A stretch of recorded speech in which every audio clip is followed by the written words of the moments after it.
Good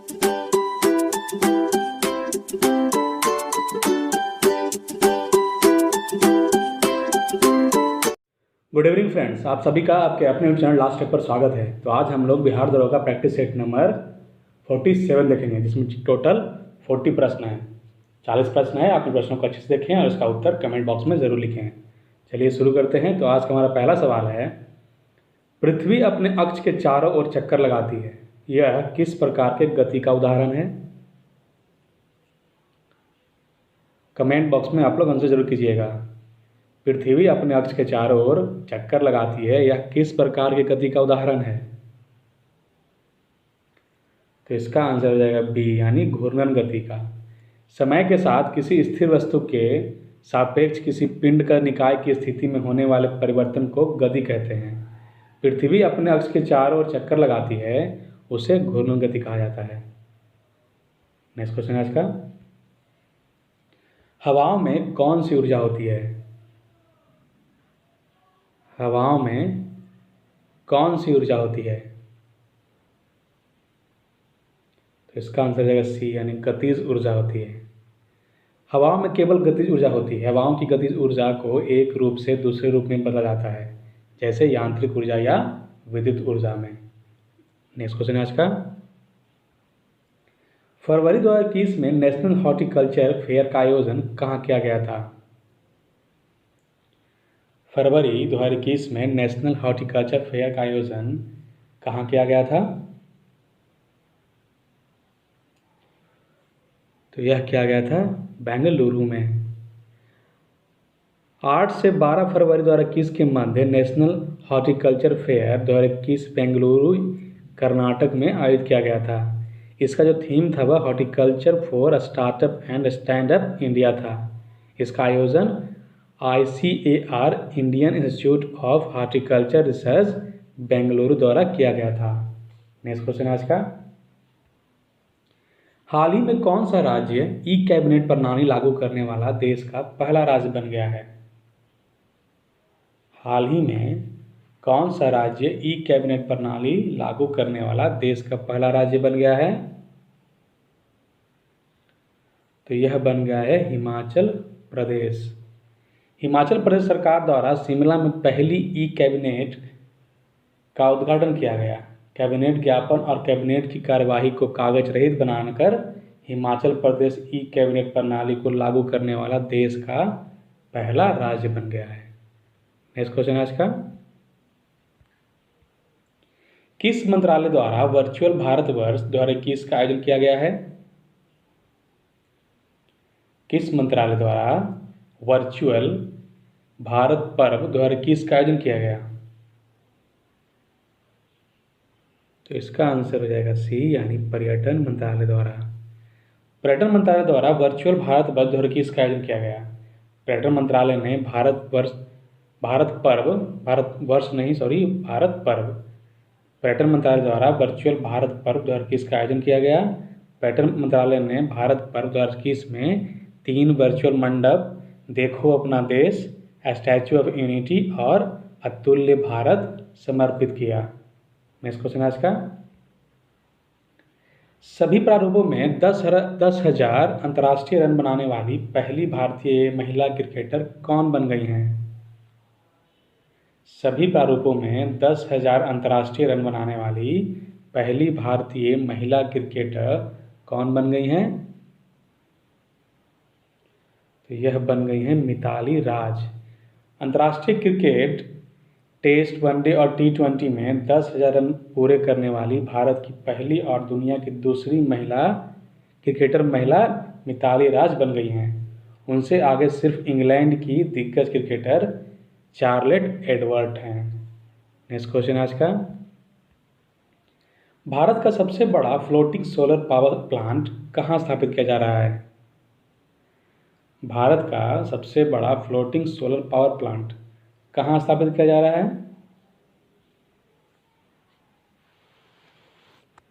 तो यह किया जा रहा है तेलंगाना में। आंसर ए हो जाएगा। तेलंगाना के पेद्दापल्ली जिले में NTPC द्वारा भारत का सबसे बड़ा फ्लोटिंग सोलर पावर प्लांट स्थापित किया जा रहा है। नेक्स्ट क्वेश्चन आज का,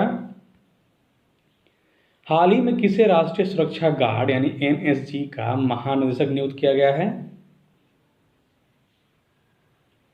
हाल ही में किसे राष्ट्रीय सुरक्षा गार्ड यानी कि एनएसजी का महानिदेशक नियुक्त किया गया है? तो इसका आंसर हो जाएगा सी यानी एम.ए. गणपति का। एनजीएस का नया महानिदेशक एम.ए. गणपति को बनाया गया है। उनकी नियुक्ति 3 वर्षों के लिए किया गया है। एनएसजी का मुख्यालय नई दिल्ली में है, जबकि इसका जो आदर्श वाक्य है, मोटो यानी कि है, वह है सर्वोत्तम सुरक्षा है एनएसजी का। नेक्स्ट क्वेश्चन है आज का, संयुक्त भाषा के लिए साहित्य अकादमी पुरस्कार 2020 से किसे सम्मानित किया गया? संयुक्त भाषा के लिए साहित्य अकादमी पुरस्कार 2020 से किसे सम्मानित किया गया है? तो यह किया गया है महेश चंद्र शर्मा गौतम को। आंसर बी हो जाएगा। वर्ष 2020 में साहित्य अकादमी पुरस्कार कुल 20 भाषाओं में दिया गया है। संस्कृत भाषा के लिए यह पुरस्कार महेश चंद्र शर्मा गौतम को उनकी कविता वैशाली के लिए दिया गया। नेक्स्ट क्वेश्चन है,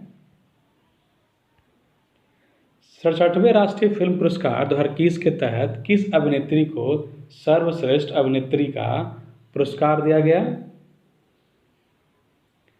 67वें राष्ट्रीय फिल्म पुरस्कार 2021 के तहत किस अभिनेत्री को सर्वश्रेष्ठ अभिनेत्री का पुरस्कार दिया गया है?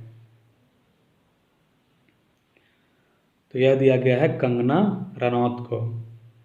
67वें राष्ट्रीय फिल्म पुरस्कार 2021 के तहत सर्वश्रेष्ठ अभिनेत्री का खिताब कंगना रनौत को दिया गया।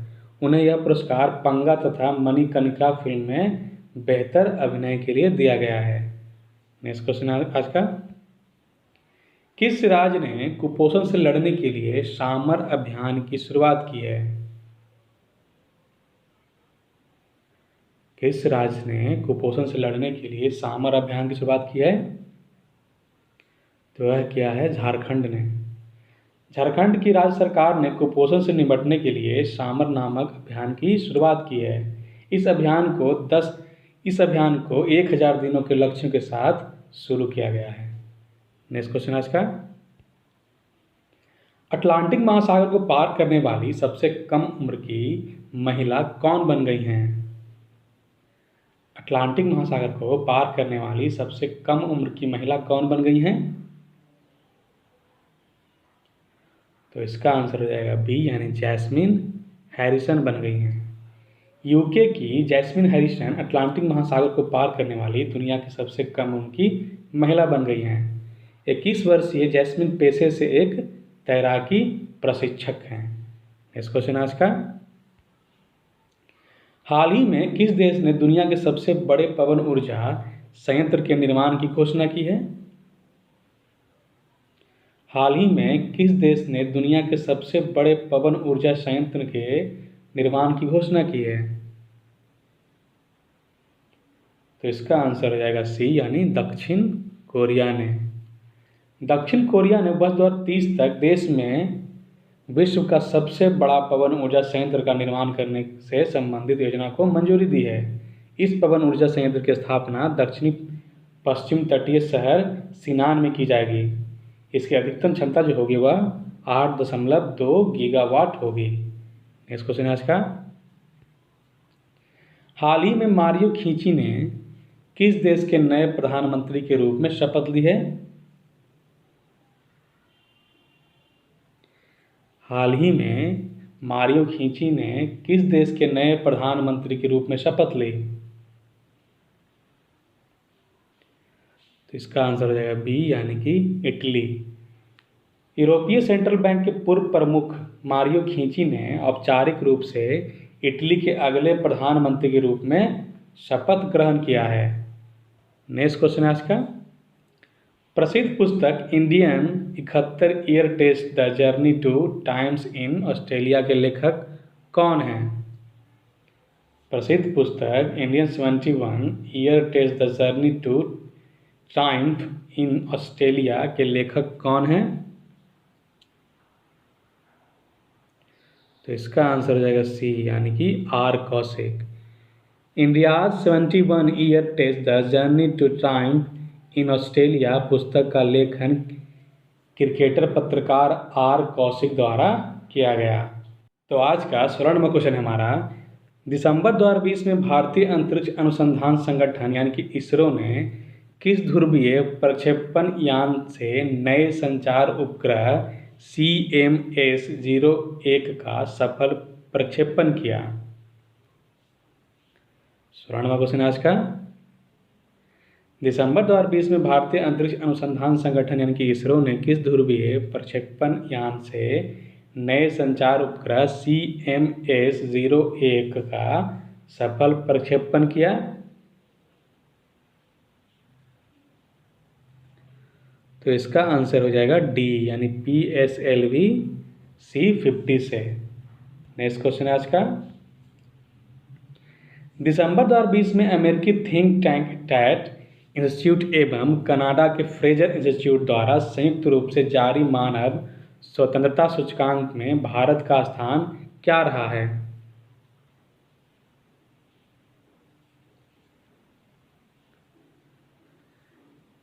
दिसंबर 2020 में अमेरिकी थिंक टैंक, यहाँ पर टैट नहीं कैंटो होगा, कैटो। दिसंबर 2020 में अमेरिकी थिंक टैंक कैटो इंस्टीट्यूट एवं कनाडा के फ्रेजर इंस्टीट्यूट द्वारा संयुक्त रूप से जारी मानव स्वतंत्रता सूचकांक में भारत का स्थान क्या रहा?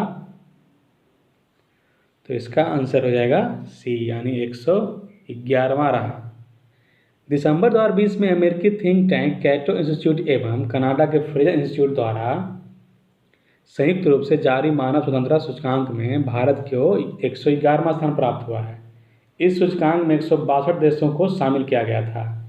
इस सूचकांक में न्यूजीलैंड को शीर्ष स्थान प्राप्त हुआ है।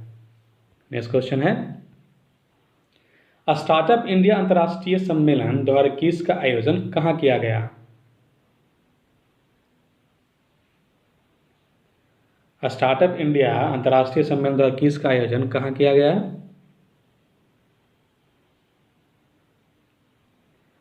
तो इसका आंसर हो जाएगा सी यानी नई दिल्ली में। स्टार्टअप इंडिया अंतर्राष्ट्रीय सम्मेलन 2021 का आयोजन नई दिल्ली में वाणिज्य और उद्योग मंत्रालय के उद्योग संवर्धन और आंतरिक व्यापार विभाग द्वारा किया गया था। नेक्स्ट क्वेश्चन है, हाल ही में किस राज्य सरकार ने उद्यमी सारथी ऐप लॉन्च किया है? हाल ही में किस राज्य सरकार ने उद्यमी सारथी ऐप लॉन्च किया? तो इसका आंसर हो जाएगा सी यानी कि उत्तर प्रदेश सरकार ने। उत्तर प्रदेश सरकार द्वारा उत्तर प्रदेश के 71वें स्थापना दिवस पर उद्यम सारथी ऐप लॉन्च किया गया।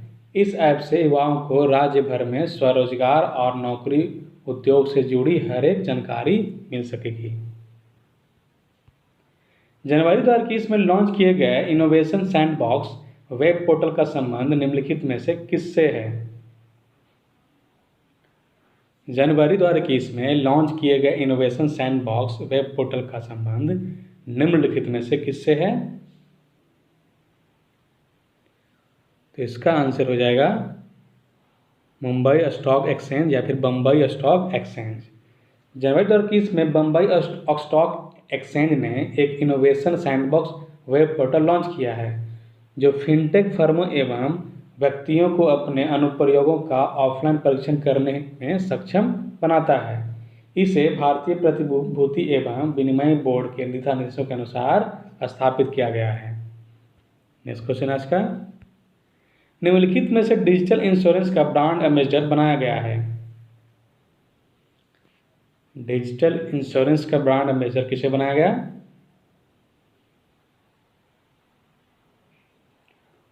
तो यह का आंसर हो जाएगा बी यानी विराट कोहली को। आज का 22वां क्वेश्चन है, हाल ही में किस राज्य के राज्यपाल को कलिंग रत्न पुरस्कार से सम्मानित किया गया है? हाल ही में किस राज्य के राज्यपाल को कलिंग रत्न पुरस्कार से सम्मानित किया गया? तो इसका आंसर हो जाएगा आंध्र प्रदेश। आंध्र प्रदेश के राज्यपाल विश्वाभूषण हरिचंदन को कलिंग रत्न अवार्ड से सम्मानित किया गया। उन्हें यह सम्मान उपराष्ट्रपति वेंकैया नायडू के द्वारा दिया गया था। नेक्स्ट क्वेश्चन आज का, गोल्डन ग्लोब अवार्ड जीतने वाले प्रथम भारतीय निम्नलिखित में से कौन हैं? गोल्डन ग्लोब अवार्ड जीतने वाले प्रथम भारतीय निम्नलिखित में से कौन हैं?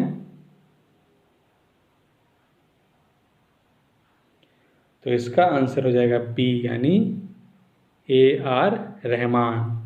और यह जो अवार्ड है गोल्डन ग्लोब अवार्ड, यह 1944 से प्रति वर्ष दिया जा रहा है। नेक्स्ट क्वेश्चन आज का, निम्नलिखित में से किस देश के संसद का नाम पार्लियामेंट नहीं है? निम्नलिखित में से किस देश के संसद का नाम पार्लियामेंट नहीं है?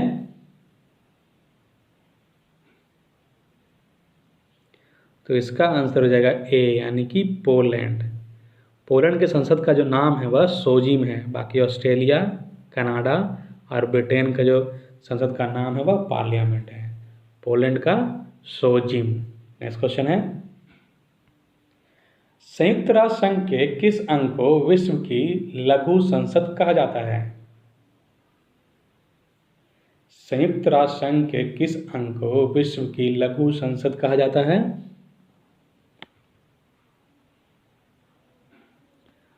तो इसका आंसर हो जाएगा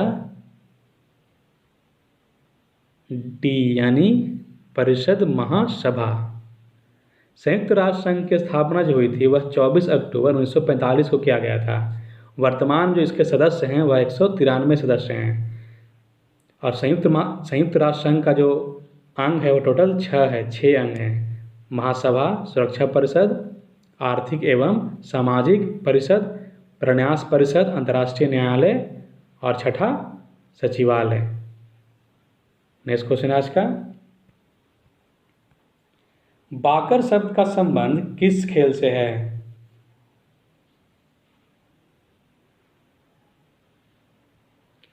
बाकर शब्द का संबंध किस खेल से है? तो इसका आंसर हो जाएगा सी, यानी कि गोल्फ। इसके अलावा सर्किट कप, राइडर कप आदि का भी संबंध गोल्फ से है। वहीं पर अगर देखा जाए एजार कप, राधा मोहन कप का संबंध जो है वह पोलो से है। पोलो से कौन कौन है? तो एजार cup, Radha Mohan cup. Next question है, पाखुपिला लोक नृत्य का संबंध किस राज्य से है? पाखुपिला लोक नृत्य का संबंध किस राज्य से है?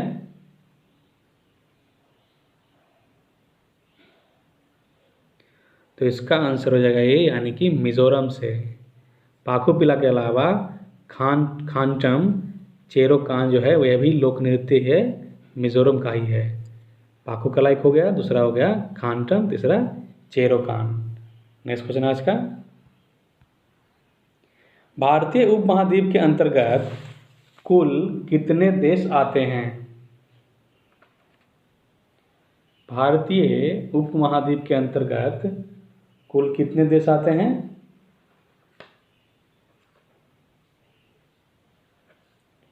तो इसका आंसर हो जाएगा सी, यानी कि कुल 5 देश आते हैं। भारत, बांग्लादेश, भूटान, नेपाल एवं पाकिस्तान। नेक्स्ट क्वेश्चन आज का, भारत का सबसे दक्षिणतम बिंदु इंदिरा पॉइंट की दूरी भूमध्य रेखा से कितनी है? भारत का सबसे दक्षिणतम बिंदु जो है इंदिरा पॉइंट, उसकी दूरी भूमध्य रेखा से कितनी है? तो यह है 876 किलोमीटर। भारत का सबसे दक्षिणतम बिंदु इंदिरा पॉइंट है और इस बिंदु को पहले पिग्मेलियन पॉइंट के नाम से भी जाना जाता था। इस बिंदु की भूमध्य रेखा से लंबाई जो है 876 किलोमीटर है। आज का 30वां क्वेश्चन है हमारा, विश्व प्रसिद्ध सांगला घाटी किस राज्य में स्थित है? सांगला घाटी किस राज्य में स्थित है? तो यह हिमाचल प्रदेश में है। सांगला घाटी हिमाचल प्रदेश में स्थित है। इस घाटी को बास्पा घाटी के नाम से भी जाना जाता है। यह चारों ओर से पर्वतीय चोटी से घिरा हुआ है, सांगला घाटी। नेक्स्ट क्वेश्चन आज का, निम्नलिखित में से कौन कुमायूं हिमालय की सबसे ऊंची चोटी है? कुमायूं हिमालय की सबसे ऊंची चोटी कौन सी है?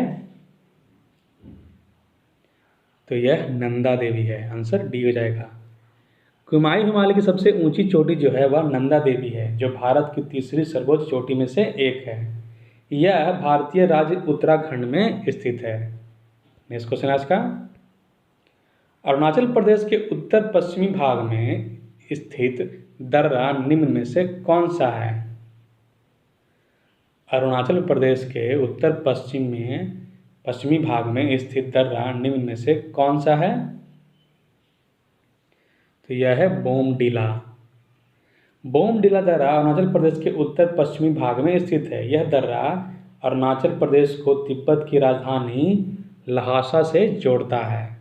नेक्स्ट क्वेश्चन आज का, कोपेन की योजना के अनुसार भारत के कोरोमंडल तट को किस वर्ण संकेत द्वारा प्रदर्शित किया जाता है? कोपेन की योजना के अनुसार भारत के कोरोमंडल तट को किस वर्ण संकेत द्वारा प्रदर्शित किया जाता है?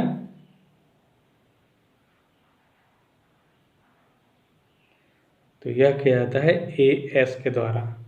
कोपेन की योजना के अनुसार तमिलनाडु की कोरोमंडल तट को AS वर्ण संकेतों द्वारा प्रदर्शित किया जाता है।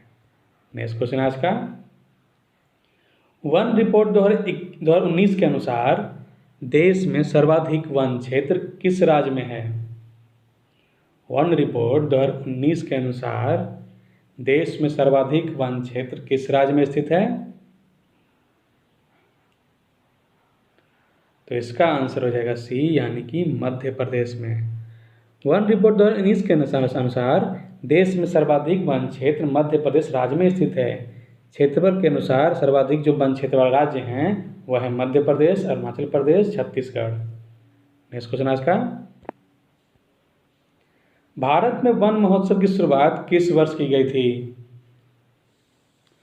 भारत में वन महोत्सव की शुरुआत किस वर्ष की गई थी? तो इसका आंसर हो जाएगा A, यानी कि 1950 में की गई थी। भारत में 1950 ईस्वी में अधिक वृक्ष लगाओ आंदोलन चालू किया गया था, जिसका नाम आगे चलकर वन महोत्सव रखा गया। भारत में वन संरक्षण अधिनियम 1980 तथा पर्यावरण संरक्षण अधिनियम 1986 में पारित किया गया था। 1980 में भारत वन संरक्षण अधिनियम और 1986 में पर्यावरण संरक्षण अधिनियम पारित किया गया था। नेक्स्ट क्वेश्चन पे देखते हैं आज का, ब्राह्मणी निम्नलिखित में से किसकी सहायक नदी है? ब्राह्मणी निम्नलिखित में से किसकी सहायक नदी है? तो इसका आंसर हो जाएगा B, यानी कि महानदी की है। ब्राह्मणी तथा वैतरणी महानदी की सहायक नदियां हैं। एक ब्राह्मणी हो गई, दूसरी वैतरणी, जो महानदी की सहायक नदियां हैं मुख्य रूप से। महानदी का उद्गम जो स्थल है महानदी का, वह है छत्तीसगढ़ राज्य में सिहवा क्षेत्र से होता है तथा यह बंगाल की खाड़ी में जाकर गिरती है। नेक्स्ट क्वेश्चन आज का, विटीकल्चर का संबंध किसके उत्पादन को बढ़ाने से है? विटीकल्चर का संबंध किसके उत्पादन को बढ़ाने से है?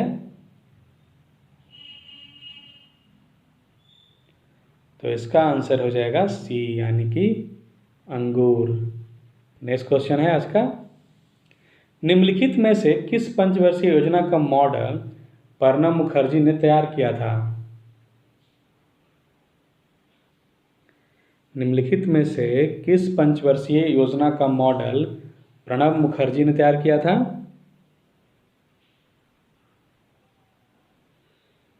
तो इसका आंसर हो जाएगा C, यानी कि सातवीं पंचवर्षीय योजना का मॉडल प्रणब मुखर्जी ने तैयार किया था। इस योजना का कार्यकाल 1985 से 1990 तक था। इस योजना का विकास लक्ष्य 5% रखा गया था, जबकि इसने 6% विकास दर को हासिल किया था। नेक्स्ट क्वेश्चन आज का, ग्रामीण युवा रोजगार हेतु प्रशिक्षण कार्यक्रम ट्राइसेन की शुरुआत किस वर्ष की गई थी? ग्रामीण युवा रोजगार हेतु प्रशिक्षण कार्यक्रम यानी ट्राइसेम की शुरुआत किस वर्ष की गई थी? तो यह की गई थी 1979 में। वर्ष 1979 में युवाओं में कौशल प्रशिक्षण तथा रोजगार प्रशिक्षण हेतु ग्रामीण युवा रोजगार प्रशिक्षण कार्यक्रम यानी ट्राइसेम को चलाया गया था। आज का 14वां क्वेश्चन है हमारा, भारत में मुद्रा को जारी करने और उसके विनियमन पर लागू होने वाली पद्धति को निम्नलिखित में से क्या कहा जाता है? आज का आखिरी सवाल है हमारा, भारत में मुद्रा को जारी करने और उसके विनियमन पर लागू होने वाली पद्धति को निम्नलिखित में से क्या कहा जाता है? तो इसका आंसर हो जाएगा बी, यानी न्यूनतम रिजर्व अनुपात कहा जाता है। भारत में न्यूनतम रिजर्व अनुपात के तहत मुद्रा को जारी तथा विनियमन पर लागू किया जाता है। तो इसी प्रश्न के साथ आज का बिहार दौरा का प्रैक्टिस सेट नंबर 47 समाप्त होता है। अगर ये क्वेश्चंस आपको अच्छे लगे हों, हेल्पफुल लगे हों, तो चैनल को सब्सक्राइब करें, वीडियो को लाइक करें, वीडियो को शेयर भी करें ताकि और लोग भी चैनल से जुड़ सकें। तब तक के लिए आप लोग अच्छी तैयारी करें। हम लोग कल फिर मिलेंगे नए प्रैक्टिस सेट के साथ, नए प्रश्नों के साथ। थैंक यू, धन्यवाद।